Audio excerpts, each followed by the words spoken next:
ಮಂದಗಮನೆ ಅಂತ ಯಾಕೆ ಆಡಿದೆ? ನೀನು ಬರುವಂತಹ ವೇಳೆಯಲ್ಲೇ ಮಂದಗಮನವಾದಂತಹ ನಿನ್ನ ನಡೆ ಒಂದು ರೀತಿಯಾದ್ರೆ ಆದ್ರೆ ನಿನ್ನ ನುಡಿ ಬೇರೆ ಹೌದು. ನಡೆಗೂ ನುಡಿಗೂ ಸಂಬಂಧವೇ ಇಲ್ಲದ ತೆರದಲ್ಲಿ ಮಾತಾಡ್ತಾ ಇದ್ದೀನಿ. ಹೌದಾ? ನೀನು ಆಡಿದ್ದು ಹೇಗೆ? ನಾನು ನಿನ್ನ ಜೊತೆ ಬರಬೇಕು. ನೀವೇನೋ ಆಡುತ್ತಿ, ಆದ್ರೆ ಅದಕ್ಕೆ ಅನುಕೂಲಕವಾಗಿ ನಾನಿರ್ಬೇಕಲ್ಲ, ಅದಕ್ಕಾಗಿ ಒಪ್ಪಿಸುವುದಕ್ಕಾಗಿ ಆಗುವುದಿಲ್ಲ ಅಂತ. ಯಾಕೆ? ಬ್ರಹ್ಮಚರಿತ್ರವನ್ನು ನಾನು ಪಾಲಿಸ್ತಾ ಇದ್ದೇನೆ. ನನ್ನದಾದಂತಹ ಕರ್ತವ್ಯದಲ್ಲಿ ವೃತ್ತವರ್ತನಾಗಿರುವಂತಹ ಸಂದರ್ಭದಲ್ಲಿ ನೀನು ಈ ರೀತಿ ಆಡ್ತಾ ಇದ್ದೀಯಲ್ಲ, ಏನು ನಾನಾಗಿ ಬಂದದ್ದಲ್ಲ. ಮತ್ತೆ ಓ, ಅಲ್ಲೊಂದು ಎಲೆಮನೆ ಕಾಣಿಸ್ತದ? ಹೌದು, ಮೊದಲಾಗಿ ಅಲ್ಲೇ ಹೋಗಿ ಗೆಲವನೆ ಹತ್ತಿರ ನೀನು ಹೋದಲ್ಲ. ಅಲ್ಲಿ ನಿನ್ನ ಅಣ್ಣ ಮತ್ತು ಅತ್ತಿಗಿದ್ದಾಳೆ. ಓ, ಅವರನ್ನು ನೀನು ನೋಡಿದ್ಯೋ? ಅವರಲ್ಲಿ ನೋಡಿ ಮಾತನಾಡಿಸಿ ಬಂದೆ. ಅವರೇ ನಿನ್ನ ಬಳಿ ಕಳುಹಿಸಿದ್ದು. ಅವನ ಬಳಿ ಹೋಗು, ಅವ ಮಾತ್ರ ನಿನಗೆ ಬೇಕಾದದ್ದವ ಕೊಡುತ್ತಾನೆ ಅಲ್ವಾ? ಈಗ ನನ್ನಣ್ಣ ನನ್ನನ್ನು ನಿನ್ನ ಬಳಿ ಕಳುಹಿಸಿದ್ದು. ನಿನ್ನನ್ನು ಕಳುಹಿಸಿದ್ದು ಇದು ಸತ್ಯವಾ? ಸತ್ಯವೇ. ಸತ್ಯವನ್ನು ಆಡ್ತಾ ಇದ್ದೀಯ, ಸುಳ್ಳೇ ಆಡ್ತಾ ಇದ್ದೀಯಲ್ಲ ನೀನು.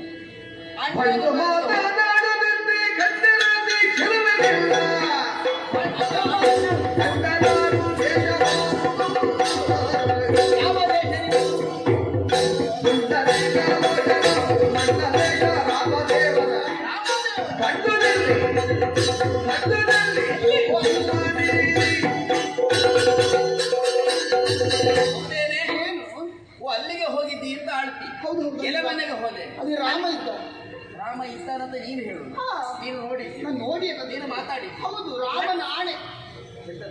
ಅವನೇ ಕಳಿಸಿ ಹಣ್ಣು ನುಡಿಗಳನ್ನು ಆಡ್ತಾ ಇದ್ದೀಯಲ್ಲ. ಎಂತದ್ದು ಬಳಿ? ನೀನು ಹೇಳಿದ ಕ್ಷಣದಲ್ಲಿ ಇದನ್ನು ಒಪ್ಪಿಕೊಳ್ಳುವುದಕ್ಕಾಗುತ್ತದ? ಅದು ಒಪ್ಪಿಕೊಳ್ಳುವ ಮಾತೇನು? ಒಪ್ಪಿಕೊಳ್ಳಲಿಲ್ಲ. ಅಲ್ಲ, ನೀನು ಕೆಲವರು ಹಾಗೆ ದೊಡ್ಡವರ ಪರಿಚಯ ಉಂಟು ಅಂತಾದ್ರೆ ಹೇಳ್ತಾರೆ. ನನಗೆ ಅವರ ಪರಿಚಯ ಉಂಟು, ಇವರ ಪರಿಚಯ ಉಂಟು. ಇವರಿಗಿರ್ಬೋದು, ಅವರಿಗೆ ಪರಿಚಯ ಇರಬೇಕಲ್ಲ. ಅವರಿಗೆ ಮೊದಲು ಇರಲಿಲ್ಲ. ಈಗ ನೀನು ರಾಮನ ಬಗ್ಗೆ ಕೇಳಿದ್ಯೋ? ಹೌದು. ಅದೇ ಹೋದ ಕ್ಷಣದಲ್ಲಿ ರಾಮನಲ್ಲಿ ಮಾತಾಡಿ ಬಂದಿದ್ದೇನೆ, ಅವನೇ ಕಳಿಸಿದ್ದಾನಂತ ಆಡುತ್ತೀಯಲ್ಲ. ನಿನಗೆ ಸುಲಭವಾದ ಇದನ್ನು ನಾನು ಒಪ್ಪಿಕೊಳ್ಳುತ್ತೇನೆ. ಅಲ್ಲ, ಒಪ್ಪಿಕೊಳ್ಳುವ ವಿಷಯ ಒಪ್ಪಿಕೊಳ್ಳಬೇಕು. ನೋಡು, ಈವರೆಗೆ ನಿನ್ನನ್ನು ನಾನು ಕಂಡಿದ್ದಿಲ್ಲ. ಹಾಗಿದ್ರೆ ನಿನ್ನ ಊರು ಯಾವುದು? ನಿನ್ನ ತಂದೆ ತಾಯಿಗಳಾರು? ನೀನು ಹೊರಟದ್ದು ಎಲ್ಲಿಗೆ? ರಾಮನನ್ನು ಕಂಡದ್ದು ಎಲ್ಲಿ? ಇದು ಬೇಕಲ್ಲ. ಇದೆಲ್ಲ ನಿನಗೆ ಬೇಕು ಅಂತ. ರಾಮನೇ ಕಳುಹಿಸಿದಂತ ನಾ ಹೇಳ್ತೀನಿ, ನೀವು ಒಪ್ಪಿಕೊಳ್ಳೋದಿಲ್ಲ. ನೋಡು, ಯಾವುದೇ ವಿಚಾರವು ಅದು ಸಾಕ್ಷೀಭೂತವಾಗಿ ನಮ್ಮ ಮುಂದೆ ಕಾಣಿಸಿಕೊಂಡ್ರೆ ಮಾತ್ರ ಅದನ್ನು ಒಪ್ಪಿಕೊಳ್ಳುವುದಕ್ಕಾಗುತ್ತದೆ. ಈಗ ನಿನಗೆ ಸಾಕ್ಷಿ ಪ್ರತ್ಯಕ್ಷವಾಗಿ ಕಂಡು ಪ್ರಾಂಬರಿಸಿ ನೋಡಬೇಕು ಅಂತ ಆಡ್ತಾರೆ. ಈಗ ನೀನು ನೋಡಿದಿಂದ ಆದ್ರೆ ಒಂದು ಆಧಾರ ಬೇಕಲ್ಲ. ಈಗ ನೀವು ಒಪ್ಪಿಕೊಳ್ಳಬೇಕಾದ್ರೆ ಆಧಾರ ಬೇಕಾ? ಒಪ್ಪಿಕೊಳ್ಳುವುದಂತಲ್ಲ, ರಾಮನನ್ನು ಕಂಡು ಮಾತಾಡಿದ್ದಿ ಅನ್ನುವುದಕ್ಕೆ ಸಾಕ್ಷಿ ಇದ್ರೆ ಮಾತ್ರ ಅದನ್ನು ಒಪ್ಪಿಕೊಳ್ಳುವುದಕ್ಕಾಗ. ಈಗ ನಾನು ಆಧಾರ ಹಿಡ್ಕೊಂಡು ಬರಲಿಲ್ಲಲ್ಲ. ಅದು ಉಂಟಾನೆ ನನಗೆ. ಹೌದು, ಎಲ್ಲಿ ಉಂಟು? ಅಲ್ಲ, ನಾನು ಆಧಾರವನ್ನು ಕೊಡ್ಲಿಲ್ಲ. ಅದು ಆಧಾರ ಇಲ್ಲದಿದ್ರೆ ಏನೂ ಆಗುವುದಿಲ್ಲ. ನನಗದು ಗೊತ್ತು. ನಾನಂತೂ ಒಪ್ಪಿಕೊಳ್ಳುವುದೇ ಇಲ್ಲ. ಈಗ ಎಲ್ಲದಕ್ಕೂ ಆಧಾರ ಬೇಕಾ? ಬೇಕು. ಏನ್ ಮಾಡಿದ್ದಿ?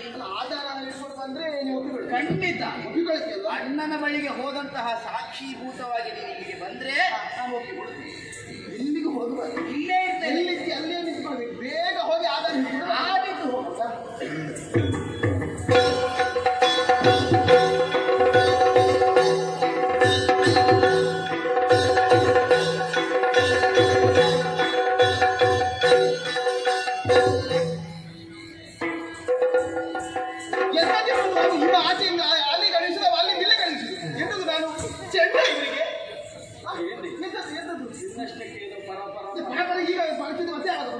ನಾ ಇಲ್ಲಿಂದ ಹೋಗುವಾಗ ಮದುವೆ ಆಯ್ತಾ? ಹಾಗೆ ಎಂತ ಮದುವೆ?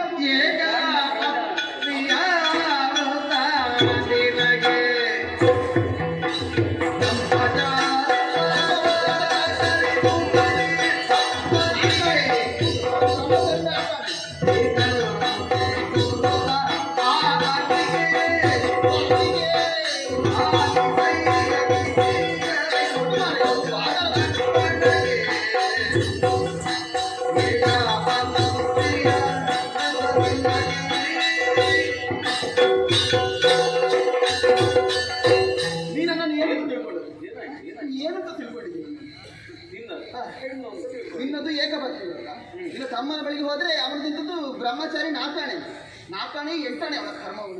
ಅವನಿಗೆ ಅವ ಹೇಳಿದ್ದು ಅಂತ ಮತ್ತೆ ಬ್ರಹ್ಮಚಾರಿ ನಾಲ್ಕಾಣೆ ಅಂತ ಹೇಳ್ತಾನೆ. ಹೆಂಡತಿ ಊರಲ್ಲಿದ್ದೇನು ಹೌದಂತೆ ಅವ ಹೇಳುದು ಬ್ರಹ್ಮಚಾರಿ ವೃತ ಮಾಡಿ ಕೊಡ್ಕೊಂಡಿದ್ದೇನೆ. ನಿನಗೆ ಮತ್ತೆ ತಮ್ಮನ ಬಗ್ಗೆ ನನಗೆ ತಿಳ್ಕೊಳ್ಳಿಕ್ಕೆ ಆಗುದಿಲ್ಲ. ನನ್ನ ಚೆಂಡು ಅಂತ ಭಾಗಿಸಿಕೊಳ್ಳ ಬ್ರಹ್ಮಚರ್ಯ ಪಾಲಿಸ್ತಾನೆ ಅಂತ ಗೊತ್ತಿತ್ತು. ಅದು ವೃತವಾಗಿ ಅಂತ ಗೊತ್ತಿತ್ತು. ಅಭಾವದಿಂದ ಅಂತ ಹೇಳಿ ನೀನು ಇಲ್ಲಿಂದ ಅಲ್ಲಿಗೆ ಓದಿಲಿಕ್ಕೆ, ಅವ ಅಲ್ಲಿಂದ ಇಲ್ಲಿಗೆ ಓದಿಲಿಕ್ಕೆ ಅಂತ ಚೆಂಡು ಅಲ್ಲಿ ಏನಂದ ಆಗೋದಿಲ್ಲ. ಅವನಿಗೆ ಆಧಾರ ಬೇಕಂತೆ. ಆಧಾರ ಇಲ್ಲಿದ್ರೆ ಆಧಾರ ಇಲ್ಲಿದ್ರೆ ಆಗುದೇ ಇಲ್ಲ. ಆಧಾರ ಕೊಟ್ಟರೆ ಒಪ್ಪಿಕೊಳ್ತಾರೆ ಹಾಗೆ. ಹೌದು ಹೌದು. ನನಗಾಗಿ ವೃತವನ್ನು ಬೇಕಿದ್ರೆ ಬಿಡ್ತಾರೆ. ಹಾಗೆ ಹೇಳಿದ ಆಧಾರ ಹಿಡ್ಕೊಳ್ತಾ ಇದನ್ನು ಅಣ್ಣ ಕಳಿಸಿದ್ದು ಅಂತ ನನಗೆ ನಂಬಿಕೆ ಇಲ್ಲ ಅಂತ ಹೇಳುದು. ಏನು ಕೊಡಬೇಕು ಅಂತ ಹೇಳಿ ಏನು ಅಂತ ಹೇಳಲಿಲ್ಲ. ಒಂದು ಇಂಥದ್ದು ಕೊಡು, ಏನು ಅದು ಒಂದು ಕೊಡು. ಎಲ್ಲಿ ಕೈಯಲ್ಲಿ ಕೈ ಯಾಕೆ ಗೊತ್ತುಂಟು? ನೀನೇ ಯಾಕೆ ಬರೀ ನನಗೆ ಎಡ ಕೈಯಲ್ಲಿ ಬರಲಿಕ್ಕೆ ಗೊತ್ತಿಲ್ಲ ಅಂತ. ಅದು ಅವನಿಗೆ ಗೊತ್ತಿಲ್ಲ ಅಲ್ಲ, ಕೆಲವರಿಗೆ ಎಡವೈಯಲ್ಲೇ ಬರೆದ ಅಭ್ಯಾಸ. ಹಾಗಾದ್ರೆ ನೀನು ಬರೆದ ಅಲ್ಲಿ ಬ್ರಹ್ಮನೇ ಬರೆದಾಗಿದೆ. ನಾನೆಂದು ಇಷ್ಟು ದೊಡ್ಡ ಹಣ ಉಂಟು ನಿನಗೆ ಸ್ವಲ್ಪ ತಿದ್ದಲಿಕ್ಕಾಗುದಿಲ್ಲ. ಅಲ್ಲಿ ತುಂಬಾ ಬ್ರಹ್ಮ ಬರೆದಾಗಿದೆ. ನಮಗೊಂದು ಸಮಯ ಸಿಕ್ಕಿದ್ದು ಬರೀ ಒಂದು ಕೆಲಸ ಮಾಡೋದು, ಯಾವುದೇ ಸಂದೇಹ ಬಾರದ ಹಾಗೆ ನನ್ನ ಬರೆಹ ಇರಬೇಕು. ಹಾಗಾದ್ರೆ ಅದು ನಿನ್ನದು ಕೃತಕ ಅಂತ ಆಗ್ಬಾರ್ದಲ್ವಾ? ಹಾಗಾಗುವ ಅದಕ್ಕೋಸ್ಕರ ಒಂದು ಕೆಲಸ ಮಾಡು. ಬೆನ್ನು ತೋರಿಸಿ, ಬೆನ್ನು. ಶೀ ಎಂತದ್ದು ಬೆನ್ನು ತೋರಿಸ್ಲಿಕ್ಕೆ ಹೇಳ್ತೀನಿ. ನಾಚಿಕೆ ಉಂಟಾಗ್ಬಾರ್ದು. ಮತ್ತೆ ಹೆಣ್ಣಲ್ವಾ? ತಿರುಗು ತಿರುಗು. ನಾನೇನು ಮಾಡೋದಿಲ್ಲ, ಬಾಣ ಮುಟ್ಟುವುದಿ ಅಂತ ಬರೀ. ಹೌದಾ? ನನ್ನ ಮೈ ಮುಟ್ಟುವುದಿಲ್ಲ. ನಡಿ ಸರಿ ಬರೀಬೇಡ ಮತ್ತೆ. ನನ್ನ ಅಕ್ಷರ ಮತ್ತೆ ಅವನಿಗೆ ಗುರುತ ಸಿಗ್ಲಿಕ್ಕೆ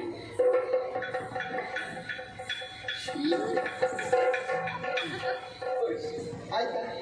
ಇಷ್ಟು ಅಂತ ಬರ್ದಿದ್ದಿ ಅವ್ರಿಗೆ ಅರ್ಥ ಆಗ್ಬೋದಲ್ಲ. ಅಲ್ಲ ಇದು ಯಾವ್ದಾರು ಸಾಕಾಗುತ್ತಲ್ಲ ಅವನಿಗೆ. ಸಾಕಾಗಿ ಇದರಲ್ಲಿ ಒಪ್ಪಿಕೊಂಡಾನಲ್ವ? ಸಾಕಾಗಿ ಇವನಿಗೊಂದು ಗತಿ ಕಾಣಿಸ್ತಾರೆ. ಹೋಗು ಹೋಗು, ಗತಿ ಗತಿ. ಆಯ್ತು ಬಾಬಾ. ಬಾವ ಅದು ಈಗಲೇ ಮತ್ತೆ ನಿಮ್ಮ ತಮ್ಮನನ್ನು ಮದುವೆ ಆದ್ಮೇಲೆ ನೀವು ಬಾವ ಸಂಬಂಧ ಆದ್ಮೇಲೆ ಅಲ್ವ? ನಿನ್ನ ಜಾಣ್ಮೆ ಕೌಶಲ ಪ್ರಯೋಜನ ಆಗಲಿಲ್ಲ. ಹಾಗಾದ್ರೆ ಈಗ ಭಾವ ಅಂತ ಹೇಳ್ಬೇಕಿದ್ರೆ ನಿನ್ನ ಭಾವ ಅಲ್ಲಿ ಸರಿ ಕೆಲಸ ಮಾಡಿ. ನನ್ನ ಭಾವನ ಬರವಣಿಗೆ ಬೆನ್ನಲ್ಲುಂಟು. ಒಪ್ಪಿಕೊಳ್ಳುದಿಲ್ಲ. ವ್ಯವಸ್ಥೆ ಮಾಡ್ತಾರೆ. ಆರತಿ ಸಿದ್ಧ ಮಾಡಿ ಈಗ ಬರ್ತೀರ. ನಾವು ಹೀಗೆ ಒಟ್ಟಿಗೆ ಬರುವ. ಹಾಗೆ ಹೇಗೆ ಬೇಕಾದ್ರೂ ಆದಿತ್ತು ಹೋಗು.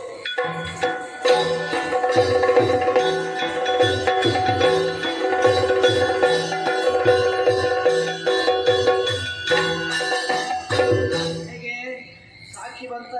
ಆಧಾರ ಬೇಕಾ? ಆಧಾರ ಉಂಟಾ? ಈಗ ಅಣ್ಣನ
ಈ ಆಧಾರವನ್ನು ಕಂಡ ಕ್ಷಣದಲ್ಲಿ ಮನಸ್ಸಿಗೆ ಸಂತೋಷವಾಗಿದೆ.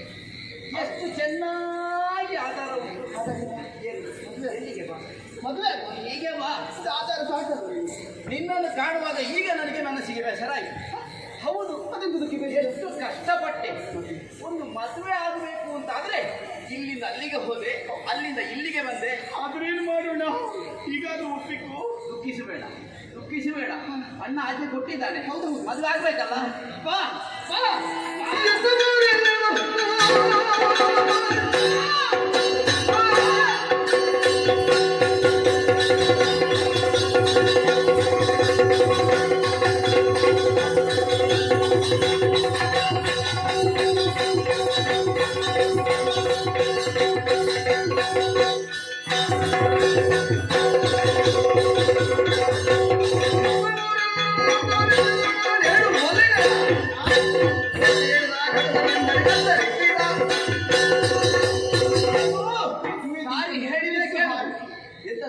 ಮದುವೆ ಆದ್ಮೇಲೆ ಒಂದಿಷ್ಟು ಹಾರಬಹುದು. ಮದುವೆ ಆಗಬೇಕಾ? ನೀನು ಆಗಬೇಕಾ?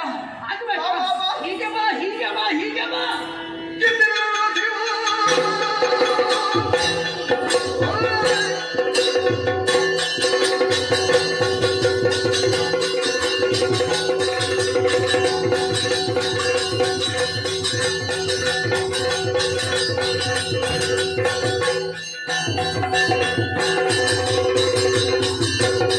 No!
ನೀನು ಕಳಿಸಿದ್ಯಲ್ಲ ಇಲ್ಲಿ ತಮ್ಮನಲ್ಲಿ ಮತ್ತೆ ಮತ್ತೆ ಯಾರು ಮೋಸ ಮಾಡಿದ್ಯಾ? ನೀನು ನನಗೆ ಮೋಸ ಮಾಡಿದೆ.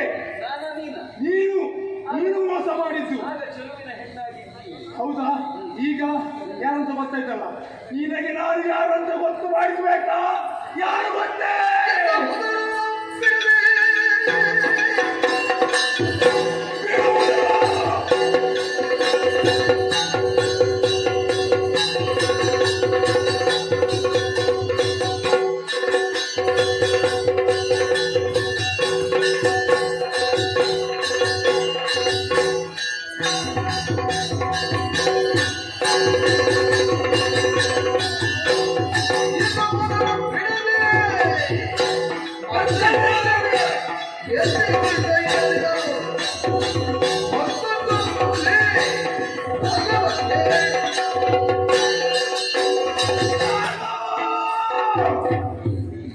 ಎಂತದ್ದು ಎಂತದ್ದು ನಿನ್ನನ್ನು ಬಿಡುವುದಿಲ್ಲ. ನೀನು ಹೌದು ಹೆಂಗಸರು ಅಭಿಮಾನ ಪಡುವ ಹಾಗೆ ಇರಬೇಕು.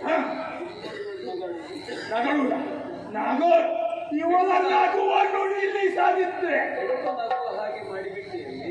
ಇವಳ ಹೆಣ್ಣಲ್ವಾ ನಗುತ್ತಾ ಇದ್ದಾರಲ್ಲ, ಇವರ ನಗುವನ್ನು ಕಾಣಬೇಕು ನನಗೆ, ಆವಾಗ ನಾನೇ ನಗಬೇಕು. ಇವರ ಅಲ್ಲಿ ಅಂದ್ರೆ ನಾನು ಅಲ್ಲಿ ನಗಡಬೇಕು. ಇದೇ ವ್ಯತ್ಯಾಸ. ನೀವು ಎಲ್ಲಿ ಹೋದರೂ ಕೂಡ ಬಿಡುವುದಿಲ್ಲ ನಾನು. ರಾಘವ ಎಂತದ್ದು ಎಂತದ್ದು ನಗುವುದಾ? ನಗು ನಗು ನಗು ನಗು. ಆದರೆ ನಾನು ಯಾರನ್ನು ಮೊದಲಾಗಿ ತಿಳಿದುಕೋ, ನಿನ್ನನ್ನು ಬಿಡುವುದಿಲ್ಲ. ನಿನ್ನನ್ನು ನನ್ನ ಈ ಮಾಡಿದಂತ ಅನ್ಯಾಯಕ್ಕೆ ಸೆರಗಿನಲ್ಲಿ ಒಂದು ಗಂಟು ಕಟ್ಟಿಕೋ. ಹೌದು, ಸೆರಗಿನಲ್ಲಿ ಗಂಟು ಕಟ್ಟಿಕೋ. ಬಿಡುವುದಿಲ್ಲ ಬಿಡುವುದಿಲ್ಲ. ಹೇಳ್ತೇನೆ ಹೇಳ್ತೇನೆ.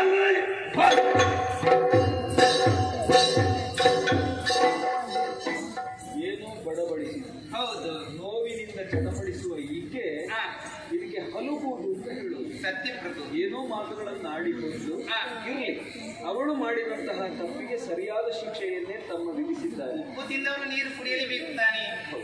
ಪುರುಷಾತಿಕ್ರಮಣ ಎಂಬಂತಹ ತಪ್ಪಿಗೆ ನಮ್ಮ ಶಾಸ್ತ್ರಕಾರ ಮನು ಅಂಗವಿಕಾರವನ್ನು ಮಾಡಬೇಕಂತಲೇ ಹೇಳಿದ್ದಾರೆ. ಹೌದು, ಆದ್ದರಿಂದಲೇ ಆಕೆಯ ಮೂಗನ್ನು ತಮ್ಮ ಕತ್ತರಿಸಿದ್ದಾನೆ. ಆದ್ದರಿಂದ ನಮ್ಮದೇನೂ ತಪ್ಪಿಲ್ಲ. ಇಲ್ಲ ಪ್ರಭು. ಒಂದು ಮಾತ್ರ ಗೊತ್ತಾಯ್ತು ನನಗೆ, ಈ ಅಸಭ್ಯರೊಡನೆ ಅಸಂಸ್ಕೃತರೊಡನೆ ಯಾವತ್ತೂ ವಿನೋದವಾಡಕೂಡದು, ಬಾರದಂತ ಅವರನ್ನು ದೂರಕ್ಕೆ ಇಡಬೇಕು. ಆದದ್ದು ಆಗಿ ಆಯಿತಲ್ಲ, ಮುಂದೆ ನೋಡೋಣ. ಆಯ್ತು.